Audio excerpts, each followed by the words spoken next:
విల్లాస్లో ఏంటంటే ప్రైవసీ ఉంటుంది ఫస్ట్, తర్వాత సెట్ బ్యాక్స్ బాగుంటాయి. మరి 150 గజాల్లో కడతాను కదా, నేను జనరల్ ఒక 500 గజాల్లో విల్లా కడితే నలుపక్కల వాస్తు ప్రకారం వదలాలి. అదే గార్డెన్ ఉంటుంది, పార్కింగ్ 1-2 కార్లు ఉంటాయి కొట్టుకో కింద. తర్వాత G+1 పెట్టుకోవచ్చు, G+2 కట్టుకోవచ్చు. పెద్ద ఫ్యామిలీ అయితే G+2, చిన్న ఫ్యామిలీ అయితే G+1.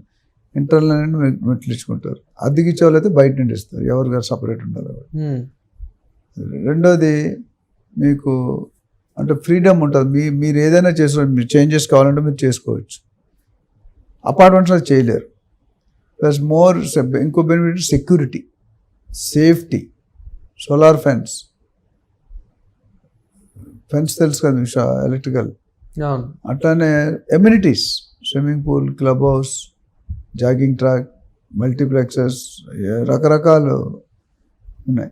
ఇవన్నీ కూడా ప్లేసెస్. అంటే మీరు ఆల్మోస్ట్ కొన్ని కమ్యూనిటీలు బాంబేలో చూసాను నేను, ఏమైనా హాస్పిటల్స్ కూడా అక్కడే ఉంటాయి, కాలేజ్ కూడా అక్కడే ఉంటుంది, స్కూల్ అక్కడే ఉంటుంది, బ్యాంక్ అక్కడే ఉంటుంది, బజార్ అక్కడే ఉంటుంది. రకరకాల కమ్యూనిటీ, చిన్నది పెద్ద సైజ్ ఆఫ్ ది జనాలు గేటెడ్ ఉంటే వెళ్ళాలంటే 10 ఎకరాలు, 20 ఎకరాలు, 30 ఎకరాలు, కొన్ని చిన్న పవర్ చేసినా పెద్దగా ఉండవు. యావరేజ్ చూసుకుంటే 300-400 గజాలు, 250 తక్కువ అయితే ఉండదు. వెళ్ళా కాస్ట్ అంతా 4 కోట్లు 5 కోట్లు డిపెండ్